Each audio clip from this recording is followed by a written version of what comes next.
Salut et bienvenue chez Studio Rédac. Je m'appelle Réane et je suis rédactrice web SEO en freelance. Sur cette chaîne YouTube, je vous documente mon quotidien de freelance à cœur ouvert, sans filtre et en toute transparence, pour que ça puisse peut-être vous parler et qu'on puisse échanger à ce propos. Mais je partage aussi des pensées et des réflexions que j'ai sur la création. Je vous partage aussi des conseils autour de la rédaction web, de la stratégie digitale, de tout ce qui est sobriété numérique et aussi du fait de se sentir bien dans son travail, dans son quotidien, surtout quand on est en freelance ou créateur. Aujourd'hui, je m'adresse à tous ceux qui ont un site internet, que ce soit un site vitrine ou un site pour vendre vos créations ou vos produits, et qui ne maîtrisent pas encore forcément tous les rouages, toutes les techniques qu'il peut y avoir autour d'un site internet. C'est quand même un sujet très dense. Donc, ce que je te propose de faire aujourd'hui, c'est un état des lieux de ton site, dans les grandes lignes, selon 4 axes qui me semblent principaux quand tu veux avoir un site qui soit solide, puissant et qui délivre ton vrai message. Le but, ça va être de déblayer un petit peu les points forts et les points faibles de ton site internet pour que tu sois plus au clair sur les choses que tu as déjà mises en place et aussi conscient des axes d'amélioration que tu peux mettre en œuvre pour ton site internet. Ce que je te conseille, avant de commencer cette vidéo, c'est de récupérer le Google Doc que je t'ai mis dans la description en bas et qui est une sorte de grille récapitulative des différents points qu'on va aborder. Et tu pourras comme ça remplir cette grille au fur et à mesure de la vidéo. Mes explications vont peut-être clarifier certains points, mais comme ça, à la fin de cette vidéo, tu ressortiras avec ton état des lieux déjà fait de ton site. Donc vas-y, je t'en prie, fais pause, t'ouvres ce Google Doc là, tu le lis un peu, tu te familiarises avec, et une fois que c'est fait, on va pouvoir commencer. Le premier axe qui me semble très important à prendre en compte quand on a un site internet, c'est aussi celui qu'on voit en premier quand on ouvre une nouvelle adresse. C'est tout ce qui va concerner en fait le design de votre site internet. Bon, alors je sais, c'est aussi ce qui est le plus éloigné de ma spécialité. Et pour être tout à fait sincère, je pourrais vous donner très peu de conseils sur comment le rendre plus joli. Par contre, je suis bien consciente qu'il y a des points qui sont quand même très importants à prendre en compte pour l'utilisateur, pour celui qui va venir découvrir votre site. Je sais qu'il y a des sites internet qui ne me mettent pas en confiance juste avec le design qu'ils ont en fait, tout simplement. Certains sont encore très première génération du web, vous voyez, avec des gros aplats de couleurs, des couleurs vives, de la comics sans MS. J'ai rien contre la comics sans MS en tant que telle, mais quand il y a un combo comme ça, en général, c'est compliqué aujourd'hui. Donc si le design n'est pas bon, ça ne met pas en confiance, et à l'inverse, un design qui est bien pensé pour votre site, ça peut vraiment vous servir. Ça peut servir le message, ça peut servir l'intention, et ça peut servir l'expérience utilisateur, qui est un terme important qui prend en compte qu'un utilisateur qui va avoir une bonne expérience sur un site ou sur une page web va avoir beaucoup plus de chances de rester ou de passer à l'action. Donc le premier point que vous pouvez checker, qui est aussi le premier chronologiquement dans le parcours utilisateur, c'est le temps de chargement d'une page sur votre site internet. Si votre site est léger et réactif, il n'y aura pas de souci, la page s'affichera en peut-être moins d'1 ou 2 secondes. Par contre, si vous faites vraiment perdre 2, 3 secondes, 5 secondes sur certains, j'ai déjà vu, à chaque page, aujourd'hui les gens n'attendent plus. Les gens sont sur téléphone, ils font les choses dans leur quotidien, et puis on a perdu cette patience d'attendre pour un site internet. Donc il faut absolument que ce soit réactif à chaque page. Ensuite, vous pouvez vous demander si votre design est assez clair, est assez lisible pour qu'un visiteur trouve tout de suite les informations qu'il cherche. Typiquement et simplement, le menu. Est-ce que le menu est facilement accessible? Est-ce qu'on le voit bien? Est-ce que les titres sont pertinents? Et même surtout le déroulé de votre site, est-ce que les textes sont bien lisibles? Est-ce que vos titres sont bien apparents? Est-ce que vos images servent votre page? Il vaut mieux éviter le côté un petit peu brouillon, ça peut gâcher l'expérience utilisateur. Donc là vous allez voir, il y a une petite aparté pour ceux qui utilisent leur site pour vendre. Que ce soit un produit physique, un produit numérique, un produit qui nécessite de la livraison ou pas. Est-ce que vous vous êtes déjà posé la question de savoir si c'est facile et intuitif pour un client de passer commande sur votre boutique? Est-ce que du moment où il se connecte, du moment où il met ses objets dans le panier, jusqu'au moment où il achète, jusqu'au moment même où il reçoit le mail de confirmation comme quoi sa commande a bien été envoyée, est-ce que toutes ces étapes-là sont claires, faciles, intuitives pour lui? Si vous ne savez pas, je vous conseille d'aller demander tout simplement à d'anciens clients s'ils peuvent vous laisser un petit avis, un petit retour. En général, il n'y a pas de souci et les gens sont assez accueillants par rapport à ça. Le point suivant, moi je le trouve assez important pour ma part, parce qu'il est un peu en lien avec un autre grand axe qu'on va voir juste après, qui est celui du contenu et de la rédaction. donc forcément ça me parle. Le concept est le suivant. Je ne sais pas si vous savez ce qu'est la ligne de flottaison, mais il s'agit de la ligne en bas de l'écran à partir de laquelle il va falloir que vous scrolliez pour découvrir le reste du contenu de la page. On dit en général qu'il faut pouvoir répondre à 2 questions avant cette ligne de flottaison. La première est « Qui est le propriétaire du site internet ?» Et la deuxième est « Qu'est-ce qu'il fait ? Quelle est son activité ? Qu'est-ce qu'il apporte ?» Du coup, vous pouvez vous demander vous aussi si, lorsque l'on arrive sur votre site internet, on comprend en quelques secondes, en quelques phrases, qui vous êtes et ce que vous faites. Si on continue un petit peu plus en profondeur dans le design, on peut se poser une autre question qui va être celle de savoir si l'identité visuelle, la charte graphique, vos illustrations et tout ça, servent vraiment votre message. Alors ça, après, la question de l'identité visuelle, on peut la creuser encore et encore et encore et encore. Mais déjà, d'une façon générale, est-ce que ça ne vous fait pas de tort ? Si on prend un exemple, vous vous rendez sur le site d'un centre de thalassothérapie. Pour pouvoir partager cette idée de calme, de tranquillité et de repos, en général, on va plutôt utiliser du bleu, avec des formes un petit peu ondulées, des choses qui rappellent la nature, la mer, peut-être des choses qui sont calmes, zen, parce que ça sert le message. Si on arrivait sur un centre de thalasso qui serait rouge avec des vidéos qui pètent d'un coup et des explosions, ça servirait vraiment pas le message. Le dernier point que j'ai mis, c'est un point un petit peu bonus. Je l'ai mis en bonus parce que en soi, il peut être considéré comme secondaire, mais pour moi il est tout aussi important parce que c'est vraiment dans mes valeurs, et c'est un point écologique. Est-ce que votre site est éco-responsable ? Ou est-ce qu'il est définitivement très gourmand en énergie ? Donc si vous êtes un peu frileux avec le concept, un site éco-responsable, c'est un site qui est léger, donc qui contient des photos qui sont compressées ou pas trop grandes, qui limite les vidéos, et qui utilise des lignes de code qui sont plus simples. Donc il y a plein de personnes qui le font, des éco-designers, ou alors il existe des thèmes déjà faits sur WordPress. C'est d'autant plus avantageux qu'un site léger, c'est un site qui s'affiche rapidement. Donc on en revient au point numéro 1.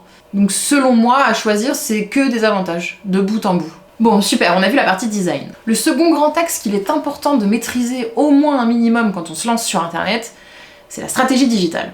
Et pourquoi, vous allez me demander ? Alors souvent, c'est un axe qui est pas trop aimé parce que nous, on n'est pas venus ici pour souffrir, de base. Donc on est souvent pas très content de devoir passer par là. Mais en fait, c'est nécessaire. Ça va être vraiment nécessaire pour vous, parce que si vous êtes sur internet, ce qu'il faut bien se rendre compte, c'est que l'élément central de tout ce que vous allez faire, c'est votre site internet. C'est-à-dire qu'il faut bien se rendre compte que tout ce que vous avez autour, donc les réseaux sociaux, les podcasts, la newsletter, les ressources gratuites et tout le reste, ont en fait pour seul but d'amener vos visiteurs et vos potentiels clients sur votre site internet.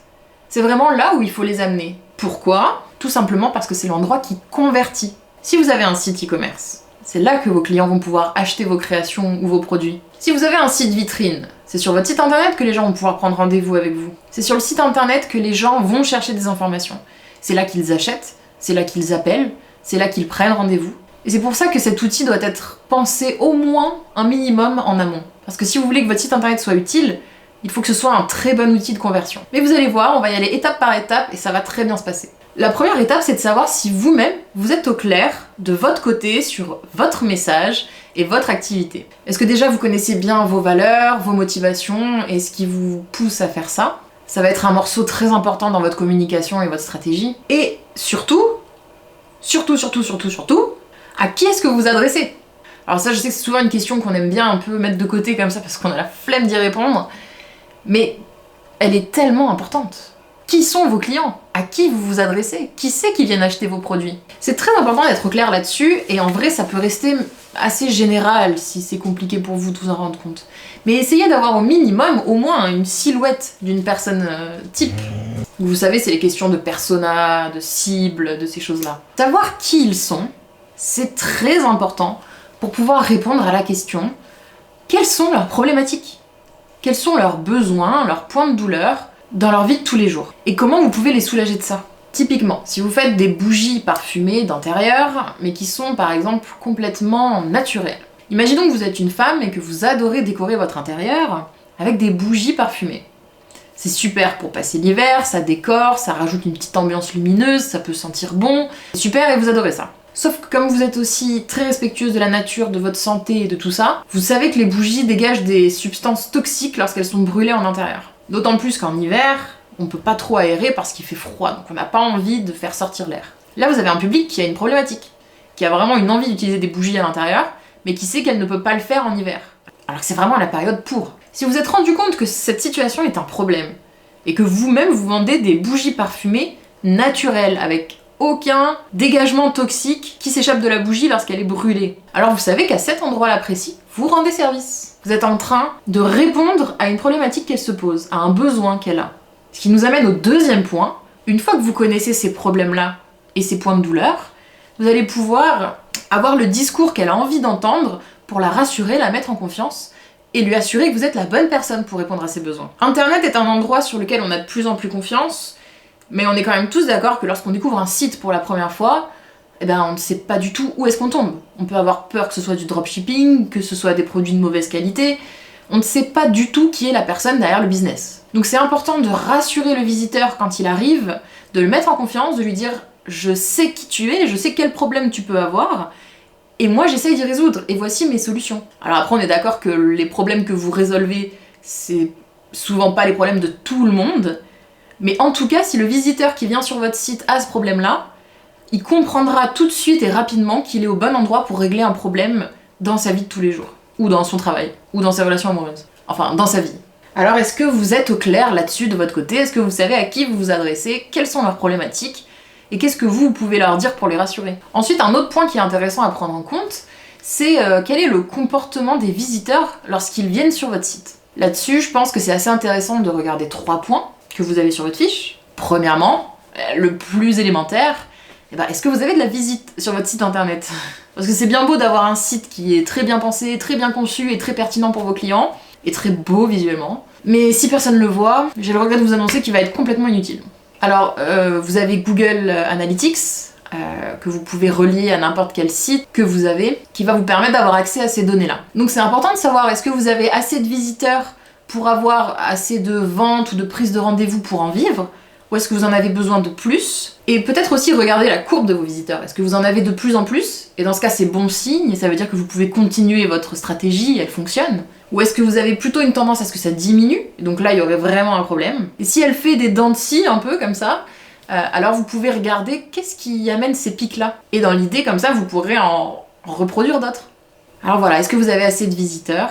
Si ce n'est pas le cas, globalement, vous avez la possibilité de créer un blog avec des articles que vous mettrez régulièrement à jour. Donc là, on est sur une technique d'inbound marketing. C'est un sujet très intéressant et très pertinent pour des gens qui ont un site internet, mais c'est aussi un sujet tellement vaste qu'on va pas pouvoir l'aborder aujourd'hui. Peut-être une prochaine vidéo, peut-être un article, peut-être autre chose, un jour. Parce que c'est vraiment très puissant. Donc technique d'inbound marketing, vous produisez des contenus, ça attire des visiteurs sur votre site, et ensuite avec du maillage interne, donc des petits liens dans votre texte, vous arrivez à les amener vers vos produits, vers vos services. Donc il faut que l'article soit pertinent avec ce que vous proposez à la vente. C'est là toute la réflexion qu'il y a à avoir en amont. Ou alors, plus de partage sur les réseaux sociaux, ou sur Pinterest, LinkedIn, Instagram, YouTube, ce genre de choses. Ça peut vous aider. Ah, et la publicité payante aussi. Mais alors ça, il faut savoir gérer un minimum peut-être pour pas perdre trop d'argent quand on le fait. Mais c'est une technique aussi. Alors là, la question, ça va vraiment être, est-ce que le nombre de visiteurs sur votre site est satisfaisant et suffisant pour votre activité? C'est la base. Le point qui vient juste après, c'est est-ce que vous arrivez à convertir les visiteurs qui arrivent sur le site internet? Donc ça, c'est très important parce que vous pouvez avoir beaucoup de visiteurs qui tombent sur votre site, qui découvrent votre site, mais si au final, il n'y en a aucun qui achète, ou s'il n'y en a aucun qui prend rendez-vous, s'il n'y en a aucun qui s'inscrit à votre newsletter, c'est super dommage. Parce qu'on a du potentiel, mais on n'arrive pas à l'exploiter. Donc c'est ça le concept de convertir des visiteurs. Est-ce que votre site convertit des visiteurs en potentiels clients, potentiels prospects, etc. Et alors le troisième point, qui est parfois un peu sous-estimé peut-être par la majorité des gens, c'est de savoir est-ce que vous maintenez le contact avec vos visiteurs. Parce que c'est vrai que sur les réseaux sociaux, quand on suit quelqu'un, qu'on découvre une nouvelle personne, un nouveau compte et qu'on le suit, à chaque fois qu'on va actualiser son fil d'actualité, on va avoir ses derniers posts, ses dernières actualités. Ce qui est très pratique. Pour le site internet, on se rend compte que c'est pas exactement la même chose. Alors bien sûr, il y a des sites qui permettent de centraliser d'autres sites internet que vous avez choisis et d'afficher les derniers articles mis en ligne. Moi j'utilise Feedly par exemple, c'est très pratique quand on fait de la veille ou qu'on veut rester informé sur une thématique. Mais c'est vraiment pas la majorité des gens qui ont ce réflexe-là.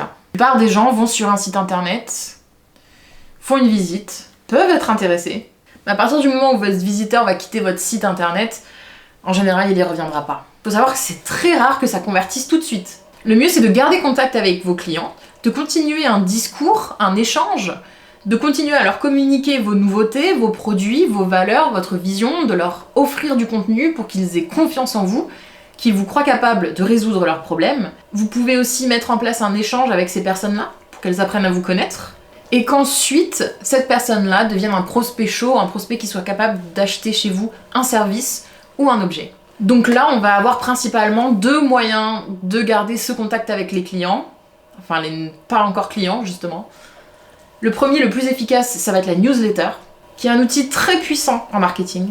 Et le deuxième, ça va être par le biais des réseaux sociaux. Mais est-ce que vous avez mis en place un système pour garder contact avec vos visiteurs? Et enfin, le point bonus pour cette catégorie, donc là aussi c'est un point qui peut sembler presque anecdotique et qui n'est pas nécessaire dans la stratégie marketing en tant que telle, mais il me semble quand même que c'est quelque chose d'important et si vous désirez le mettre en place, je pense que c'est vraiment mieux. Ça va être la volonté de mettre en place une stratégie responsable et éthique. Le principe du marketing responsable, c'est un marketing qui ne pousse pas les gens à acheter, même s'ils n'ont pas besoin d'un produit, même s'ils n'ont pas besoin d'un service, et que vous le savez. C'est un petit peu ce qu'on peut voir parfois dans notre système capitaliste, un petit peu les extrêmes qu'il peut y avoir. Je suis convaincue que c'est pas une bonne façon pour la planète, pour la société, pour tout un tas de raisons. Je pense que ce n'est pas une bonne chose de pousser les gens à l'achat sans aucune raison. Je ne suis pas sûre que le but de seulement faire de l'argent soit vraiment quelque chose qui nous remplit en tant que personne. Et rester honnête par rapport à ça. Rester honnête par rapport à ce que l'on met en place, ce que l'on ne met pas en place non plus. Donc ça va être des questions un peu peut-être de greenwashing ou de choses comme ça. Et puis ne pas pousser tout le monde à l'achat. Il y a des gens qui ne seront pas intéressés par ce que vous faites. Et c'est ok, on l'accepte. C'est un peu cette vision-là. On essaye d'avoir un impact positif pour la planète, pour la société, pour les individus, au travers de notre travail. Si votre travail résout vraiment un problème ou un besoin d'une personne, comme on l'a vu au point juste avant, alors vous êtes utile. Bravo. On peut continuer. Le troisième grand axe que vous pouvez analyser pour voir un peu où en est votre site internet, c'est le côté contenu rédactionnel. Bon, et puis là, du coup, je me sens un petit peu concernée par la question. Le contenu est roi. Est-ce que vous avez déjà entendu cette phrase? J'espère que oui. En tout cas, elle est tout à fait vraie et très pertinente quand vous êtes sur Internet. Sur Internet, en général, on ne parle pas, on écrit. Votre contenu rédactionnel est très important sur Internet. Donc j'ai essayé de lister les points principaux que vous pouvez surveiller, analyser, pour voir où vous en êtes sur votre site Internet. Le premier, il semble assez évident, mais c'est vrai que souvent, on assiste encore à des petites fautes de frappe, des coquilles, des choses comme ça sur les sites Internet. Et souvent, ça fait perdre un peu le côté professionnel, malheureusement. C'est comme ça, surtout en France, surtout en français. Alors la question que je vous pose, c'est est-ce que vous êtes sûr et certain que vos textes ne comportent pas de fautes d'orthographe ou de grammaire? Si vous voulez le vérifier, je vous conseille ce petit outil qui est très pratique pour analyser un texte. Ça va déjà vous permettre de faire une première correction de ce que vous avez écrit. Le deuxième point qui est important et qui a vraiment beaucoup de valeur si vous arrivez à assurer sur ce point, c'est d'avoir des textes qui sont clairs, lisibles, bien écrits et qui vont droit au but. C'est-à-dire que sur Internet, souvent on ne perd pas trop de temps à chercher des belles tournures de phrases, on veut des choses simples et rapides à lire. Ça va permettre à votre message en plus d'être plus impactant. Vous pouvez aussi analyser par exemple vos fiches produits, si vous vendez des choses en ligne. Est-ce que ces fiches-là sont bien écrites? Est-ce qu'elles donnent envie d'acheter? Est-ce qu'elles sont bien complètes aussi? Est-ce qu'on retrouve toutes les informations dont il y a besoin dessus? Ça, c'est vraiment des points de rédaction qui sont importants. Est-ce que le message passe facilement chez celui qui vous lit? Le troisième point qui me semble très important aussi, et qui est d'ailleurs en rapport avec ce qu'on a vu juste avant, est-ce que votre discours est bien rédigé à destination de vos clients? Souvent, on va penser à mettre du texte qui explique les choses, qui est très descriptif, un petit peu vague, comme ça, qui s'adresse à tout le monde d'une façon générale. Mais si vous voulez un texte impactant et qui vise en pleine cible, il va falloir vraiment que vous écriviez ou que vous ayez des textes qui ont une intention envers celui qui vous lit. Il faut que ça rassure, il faut que ça donne confiance, il faut que ça convainc celui qui est en visite sur votre site internet pour pouvoir le convertir. Donc on a le ton utilisé, on a les sujets abordés, on a les façons de parler qui peuvent être adaptées ou non. Alors voilà, est-ce que c'est le cas sur votre site à vous aussi? Le 4e point consiste en fait à être sûr que tout ce que vous dites sur votre site internet, tout ce qui est amené comme information, est sourcé, est sûr et vérifiable. Internet, c'est un peu le paradis de la fake news, et nous, on veut absolument pas ça. On veut prouver aux clients qu'on est quelqu'un de confiance, quelqu'un qui sait de quoi il parle. Donc si vous avancez des choses, n'hésitez pas à citer d'où ça vient, à mettre des liens, ou en tout cas à avoir fait vos recherches avant et être sûr de ce que vous dites. Ça, c'est vraiment important, s'il vous plaît. La dernière grosse partie à laquelle j'ai pensé, c'est est-ce que vous avez toutes les pages qu'il vous faut en fait sur votre site internet pour répondre à l'expérience utilisateur. Et je vise tout particulièrement les pages à propos, qui suis-je, ou les foires aux questions, parce que souvent on les oublie, souvent on a l'impression que ça fait un peu... on se demande un peu à quoi ça servirait de parler de nous, de qui on est, de ce qu'on propose et tout ça. Mais en fait, ça fait partie des pages les plus vues sur un site internet. Elles sont vraiment importantes pour savoir à qui on s'adresse, qui est derrière le site. Et je vous conseille vraiment de mettre en place ces pages-là, qui vont permettre de mettre de l'humain, des valeurs, et de permettre aux visiteurs de connecter avec vous. D'ailleurs, il y a aussi ces fonctions très peu glamour que sont les conditions de vente générale, les mentions légales, toutes ces choses-là. Regardez bien ce que vous êtes obligé d'afficher sur votre site internet. La dernière partie est peut-être celle qui est considérée comme la plus obscure d'une façon générale par les gens. De plus en plus profond dans l'état des lieux. Là, on va vraiment dans les fondations de votre site internet. Encore une fois, vous inquiétez pas, vous avez juste à répondre aux questions qui sont notées, qui sont vraiment les points principaux, les points les plus importants à prendre en compte pour savoir où en est votre site internet et s'il y a vraiment des points où il va falloir peut-être bosser un peu plus pour pouvoir vous donner des pistes d'amélioration et pour savoir sur quel point vous avez besoin de creuser un peu plus. Alors on y va pour le SEO ou le référencement. Au cas où vous n'êtes pas au courant, le SEO ou le référencement, c'est la capacité qu'a votre site d'apparaître dans les résultats de recherche. Donc typiquement sur Google, ça peut être aussi Ecosia, Bing, Yahoo, tous les moteurs de recherche d'une façon générale. Encore une fois, le référencement est très important parce que si vous avez un site qui est très beau, qui est très bien écrit et qui est vraiment dans une stratégie digitale au top, si personne ne le voit, il ne vous sert à rien. Donc là, le but, ça va être de rendre votre site internet beaucoup plus visible grâce au SEO. Pour comprendre quels sont vos besoins en référencement, je vous propose un petit exercice que vous pouvez faire et qui est de taper le nom de votre site internet dans la barre de recherche Google. Le mieux serait de le faire en navigation privée, comme ça il n'y a pas d'historique de recherche ou quoi que ce soit. Ok, vous avez tapé le nom de votre site internet, super. En quelle place apparaissez-vous? En général, on vise le top 3, hein, mais le top 1 c'est le mieux, surtout si c'est le nom de votre entreprise. Si c'est pas le cas déjà avec votre nom d'entreprise, bon bah ça veut dire qu'il y a un petit boulot de référencement. Ça aujourd'hui c'est quand même difficile, quelqu'un qui vous trouve pas dans Google, c'est un vrai frein. Si c'est le cas, bravo, votre référencement est déjà très bien sur votre nom d'entreprise. Mais vous pouvez aller plus loin. On pourrait taper votre profession ou le type d'objet que vous vendez en utilisant des mots-clés. Par exemple, peintre Strasbourg. Est-ce que vous sortez déjà? Si oui, en quelle position, sur quelle page aussi, parce que vous pouvez peut-être apparaître sur la 3e ou la 4e page. Et ça va vous permettre de savoir à quel point des gens qui ont besoin de peintres sur Strasbourg ont de la possibilité de tomber sur vous. Le but étant pour vous d'être vraiment dans les tout premiers résultats. Vous pouvez essayer avec votre prénom et votre nom de famille, c'est assez sympa, ou le titre d'un article de blog que vous avez, si vous en avez. Ça peut être sympa de noter ces résultats-là pour voir ensuite, dans le temps, est-ce que les choses s'améliorent pour vous, est-ce que vous arrivez à remonter dans les résultats, parce que c'est quand même le but. C'est très important en SEO de faire un suivi comme ça, de ses performances. Ensuite, ce que je vous conseille de faire, c'est d'aller jeter un œil à vos données d'analyse sur votre site internet. Le plus connu, le plus simple, le plus gratuit aussi, c'est bien sûr Google Analytics, que vous connectez à votre site internet et qui va vous permettre d'avoir accès à beaucoup d'informations sur les visiteurs, sur leur identité, leur habitude de fréquentation et encore plein d'autres paramètres. Alors je rappelle quand même que par rapport à Google Analytics, l'Europe est pas tout à fait d'accord sur le fait que Google ait droit de récupérer autant d'informations privées sur les gens qui se baladent sur internet. Donc on est un peu dans un mood de procès, peut-être, interdiction éventuelle, on ne sait pas, mais pour l'instant on y a toujours accès. si vous avez activé vos cookies d'ailleurs. Et là, on va pouvoir regarder ce que donnent vos données, est-ce qu'elles sont satisfaisantes. Donc on va encore retrouver le nombre de visiteurs sur votre site internet, ça c'est vraiment très intéressant. Et on va pouvoir voir du coup les pics de fréquentation sur votre site internet. Donc ça peut être une heure dans la journée où les gens sont plus actifs, ça peut être un jour de la semaine, peut-être quand vous partagez votre dernier article de blog sur Instagram ou LinkedIn, peut-être que ça fait venir des gens, ou quand vous participez à un événement, que vous donnez votre carte, enfin...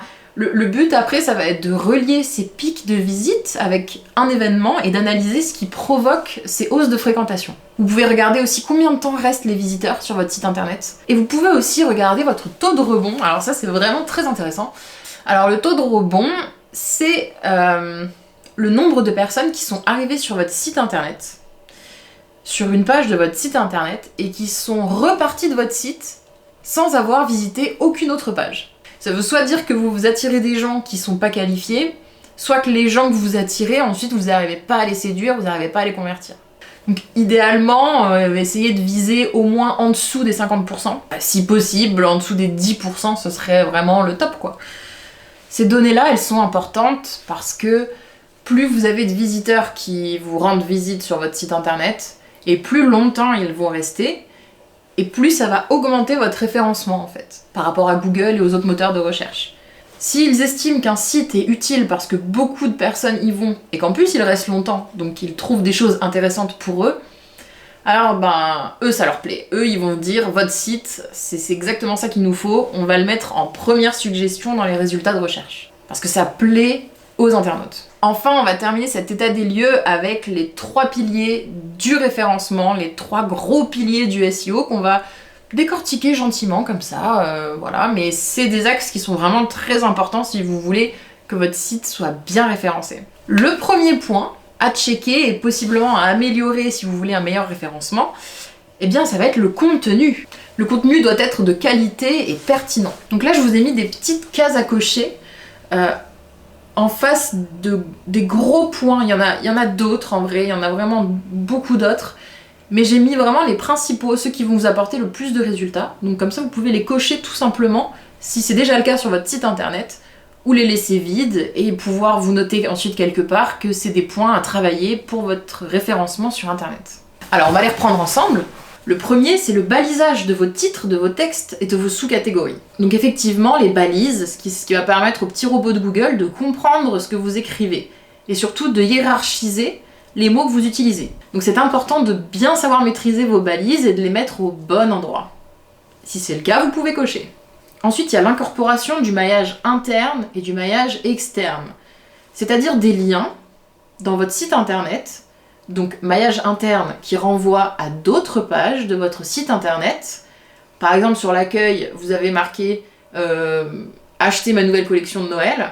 Vous cliquez, vous arrivez sur la collection de Noël. Ça c'est un maillage interne. A l'inverse, le maillage externe, c'est un lien mais qui l'emmène vers un site qui est extérieur, vers un autre site que le vôtre. Donc le but, ça va de renvoyer sur des sites, oui, qui sont de confiance, qui sont des sites un peu puissants et vraiment d'autorité. Par exemple des sites d'État, des sites officiels, ça c'est vraiment super, ils adorent. Et ça va apporter de la valeur et de l'autorité à votre site. Ensuite, c'est de savoir si les textes que vous avez écrits sur votre site internet, est-ce qu'ils sont vraiment originaux? Est-ce que c'est vous qui les avez créés? Est-ce qu'ils ne viennent pas d'ailleurs? Si jamais vous avez récupéré des textes sur un autre site internet, là c'est un cas de duplicate content, donc de contenu dupliqué. Et c'est une pratique qui est vraiment pénalisée par les moteurs de recherche, ça peut vous signaler un site, enfin il faut faire attention à ça. Ensuite, est-ce que vous avez une stratégie de mots-clés, de requêtes clés, donc des thèmes sur lesquels vous voudriez apparaître dans les moteurs de recherche? Et si c'est le cas, est-ce que vous optimisez vos contenus, vos images, vos textes dans ce sens-là? Et enfin, est-ce que vous publiez régulièrement du nouveau contenu sur votre site internet? Parce que les moteurs de recherche apprécient des sites qui sont mis à jour régulièrement. Donc ça, typiquement, si vous avez un blog et que vous publiez des articles de blog, l'idéal le minimum ce serait une fois par semaine. Je veux pas vous faire peur en disant ça. Vous avez un site qui reste très vivant, très frais et Google est friand de ça. Le deuxième pilier du SEO, c'est tout ce qui concerne la technique, vraiment dans le site en tant que tel. C'est un peu mettre les mains dans le cambouis, quoi. C'est la mécanique de votre site internet.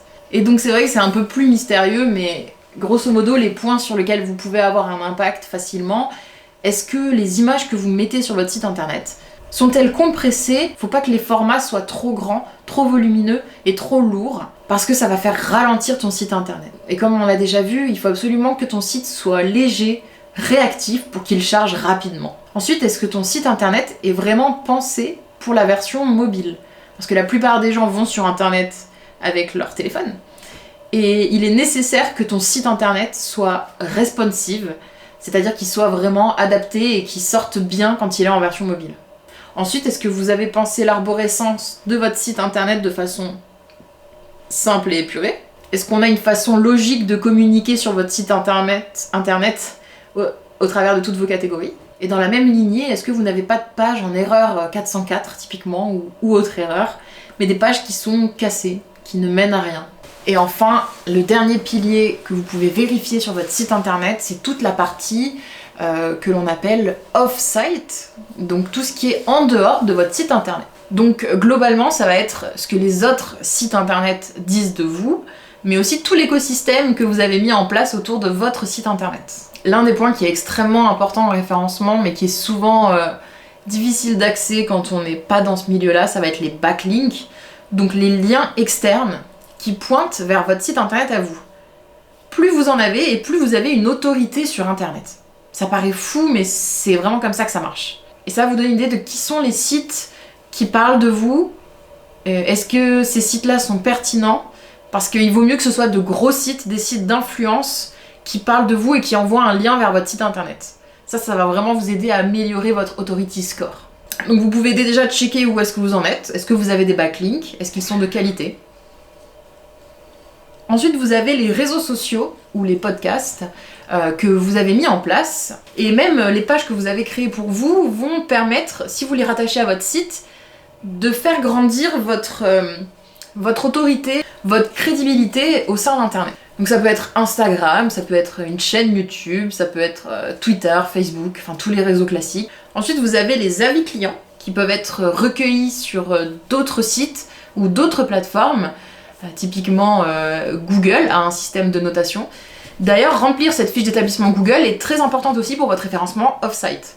Donc je vous conseille de prendre le temps de le faire avec des photos, des informations et de la mettre régulièrement à jour. Donc voilà, je pense qu'on a fait un joli tour d'horizon de votre site internet, de tous ces points qui sont quand même importants et qui pèsent lourd dans la balance sur le fait d'avoir un site qui soit puissant, bien référencé et vraiment pertinent pour votre activité, que ce soit un vrai outil qui vous apporte quelque chose, qui solidifie votre activité, votre entreprise, votre business. Normalement, à ce niveau-là, vous devriez vraiment avoir une vision beaucoup plus claire sur vos points forts, vos points faibles, et peut-être dresser une liste de tous les points que vous n'avez pas validés, et qui serait comme ça une liste d'améliorations possibles sur votre site internet, et donc petit à petit, point par point, vous pourriez travailler dessus pour le rendre plus efficace. Parce que réellement, le site internet, c'est un outil qui est génial, qui peut être vraiment très puissant quand il est bien maîtrisé, qu'il est bien paramétré et que vous savez ce que vous faites avec. Alors j'espère de tout cœur que ça vous a plu, que ça vous a été utile et que vous avez trouvé ça intéressant. Donc pour ma part, je m'occupe de la partie contenu rédactionnel, donc tout ce qui est les textes, en utilisant des tournures de phrases simples mais efficaces, des mots qui permettent de traduire vraiment le message que vous voulez avoir pour vos clients. Et de la partie aussi un petit peu SEO et optimisation, donc en mettant le bon balisage, en mettant les bons mots-clés dans les textes pour que ça apparaisse de façon logique sur les moteurs de recherche. Je gère un petit peu moins le côté technique du SEO, mais tout ce qui est contenu rédactionnel, ça c'est ok.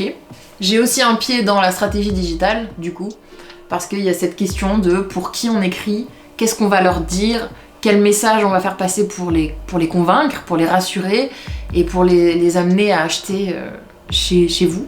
Donc si vous avez envie d'investir sur tous ces aspects-là, vous pouvez me contacter. Moi je suis disponible par mail, vous avez le mail juste en bas, ou alors sur LinkedIn, sur Instagram, vous pouvez m'envoyer un message, on pourra parler de votre projet professionnel. Et même si vous n'avez pas l'intention d'investir tout de suite, vous pouvez quand même m'envoyer un petit message. On pourra peut-être débunker certains trucs sur votre site internet, sur votre stratégie, avec plaisir, ça me ferait une petite discussion très agréable. Donc voilà, je vous invite à me suivre sur les réseaux, sur LinkedIn, sur Instagram. Et si cette vidéo vous a plu, vous pouvez la liker et vous abonner à cette chaîne. Je vous souhaite à tous et à toutes une bonne continuation, bon chemin sur la voie de la liberté. Des bisous!